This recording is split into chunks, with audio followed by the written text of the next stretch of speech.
Hi everyone, Darren with Stone and Store Real Estate Group, and we're here today to talk about when you're thinking about buying a new house. Out on the market, searching, you've got that general set of parameters: how many bedrooms, how many bathrooms, how many garages, stalls are there. There's things that as you think about your list that you really should consider, that you walk into a house and then you leave the house and it's like, oh, what about this? What about that? What are those items? First thing is storage. When I think about storage, for a buyer, you've got all of those holiday, seasonal items that you need to store somewhere. So you got to have a place for it. If you've got kids, they're going to have toys, they're going to have seasonal clothes, they're going to have things that you're going to want to store. If you've got collections, storage, huge opportunity to make sure that as you're walking through the house, whether it's in the basement, whether it's in a certain area, closet space, shelving in closet space is good for storage and games and game room, that type of thing. So definitely think about storage. Next thing, natural lighting.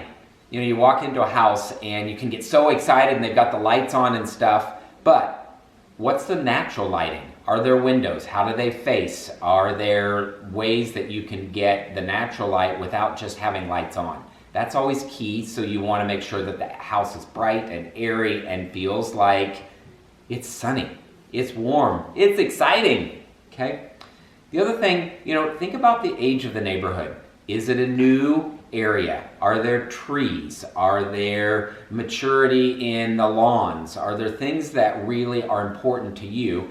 All those things do cost. When you think about sprinkler systems, and you think about landscaping, and you think about trees growing, all those things are added costs. It's okay, but it's things that you need to think about. So you might, if you aren't one that wants to be outside and do a lot of that, you may want to consider an area that has existing trees and landscaping and it's an established neighborhood.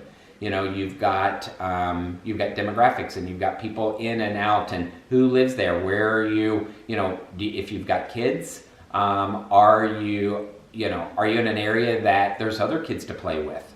That can be, that can certainly be a consideration. Maybe you don't have kids, maybe you don't want kids in the area. That's okay too. Up to you, but definitely something to think about as the area that you're trying to select.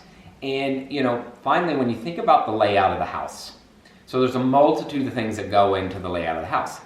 Is it a ranch? Is it a two-story where all the bedrooms are upstairs? Maybe there's bedrooms on the main floor. Maybe there's bedrooms in the basement. So if you've got family members that you need to think about as you're dispersing them through the house, I know one of the things that we talk a lot about with families who have kids, there's a certain age where mom and dad want the family on the same level, or they want them close as they're younger. Well, I'm here to tell you, as those kids grow up, they get bigger and they want to be separated. So there might be a bedroom in the basement for them. Might be initially main floor living, and then as they get to that age where they want some separation, do you have the option for them downstairs? So really things to kind of think about and consider when you're looking for that house that you wouldn't normally check off on your list. So if there's anything that we can help you with, we can give you as a buyer or seller, please don't hesitate. Leave us a comment in the suggestions, subscribe to us, and we're happy to get back to you. Again, this is Darren with Stone and Store Real Estate Group.